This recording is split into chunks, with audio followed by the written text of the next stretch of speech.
एक made in India startup ने दुनिया के सबसे बड़े टेक इन्वेस्टर्स को ऐसे ठगा जैसे दूसरे दिन शादी हो और पहले दिन दुल्हन भाग जाए। माइक्रोसॉफ्ट, सॉफ्टबैंक, कतर सब ने पैसा लगाया builder.ai में क्योंकि एआई का जादू चल गया था। पर रियलिटी ये एआई नहीं, एक एनिमेटेड ड्रामा था और जिसका नाम था नताशा। वो कभी एक्चुअल ऑफिस आई ही नहीं।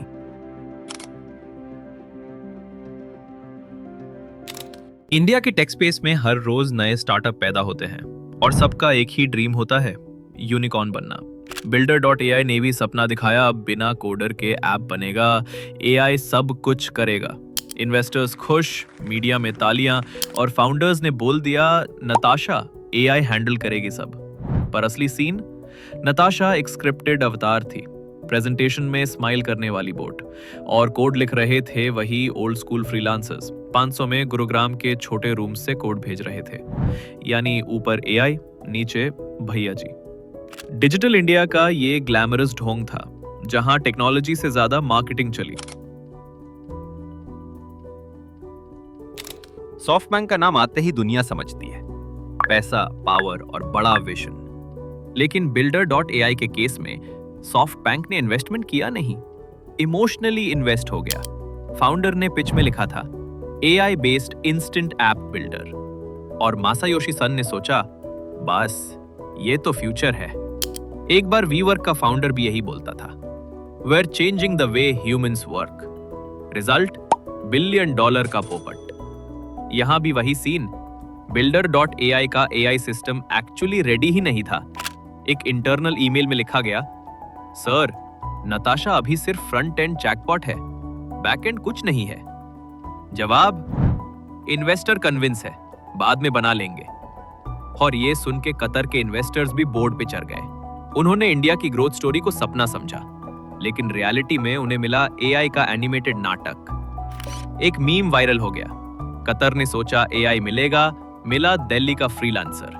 और माइक्रोसॉफ्ट, उसने बस नाम जोड़ा, शायद ब्रांड पीआर के लिए। उसके बाद साइलेंस मोड ऑन, यानी हाइप इतना था कि कोई प्रूफ मांगता ही नहीं था। कंपनी जब गिरने लगी, सबसे पहले शिकायत आए इंडियन क्लाइंट से।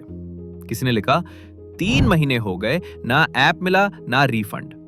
किसी का कहना था builder.ai से ऐप बनवाया, सपोर्ट सिर्फ हेलो आई एम नताशा बोल के चैट बंद कर देता है। तब जाके समझ आया ये नताशा नाम का एआई एक इल्यूजन था। ना कोई मॉडल, ना एल्गोरिदम, बस एक स्क्रिप्टेड यूआई जिसे स्मार्ट बोल दिया गया था। क्लाइंट सिर्फ इंडिया के नहीं, दुबई, यूके और यूएस तक लोग परेशान हुए। पर सबसे बड़ा हिट इंडियन एम्प्लॉयज को लगा और पहले सैलरी डिले, फिर लेऑफ्स, फिर कंपनी रीस्ट्रक्चर के नाम पे सिस्टम ही बंद। एनसीएलटी के रिकॉर्ड्स में लिखा गया builder.ai पे 2500 करोड़ रुपए का पूरा लोन पेंडिंग है। ये सुन के लोग बोलने लगे डिजिटल इंडिया तो बन गया, पर इस बार ऐप के बजाय सबका भरोसा क्रैश हो गया। एक टिंडर स्पूफ में लिखा था left swipe if your AI is just animated graphics with background music। अब सबसे बड़ा सवाल, ऐसा स्कैम कैसे चला? आंसर सिंपल है, लोगों ने एआई को गॉड मान लिया है। बस पिच में बोल दो machine learning, no code future, AI first approach और इन्वेस्टर हाँ कर देता है। तो अब सुनो, अगर आप भी फाउंडर हो या टेक इन्वेस्टर बनने का प्लान कर रहे हो तो ये 3 रेड फ्लैग्स याद रखना। नंबर 1, डेमो मांगो, सिर्फ प्रेजेंटेशन से जज मत करो।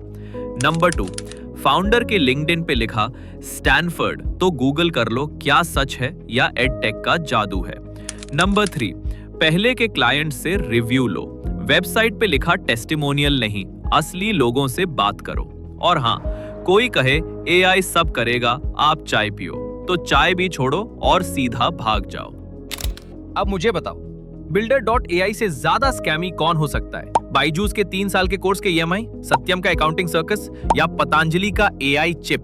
और क्या आपको भी किसी एआई ने लूटा? कमेंट में लिखो पापा ने पैसा लगाया था, मामी ने, या खुद ने इन्फ्लुएंसर बन के ऐप बनवाया था? वीडियो पसंद आया तो लाइक करो, शेयर करो और सब्सक्राइब का बेल बजा दो। नेक्स्ट एक्सपोज में मिलते हैं नए स्कैम के साथ।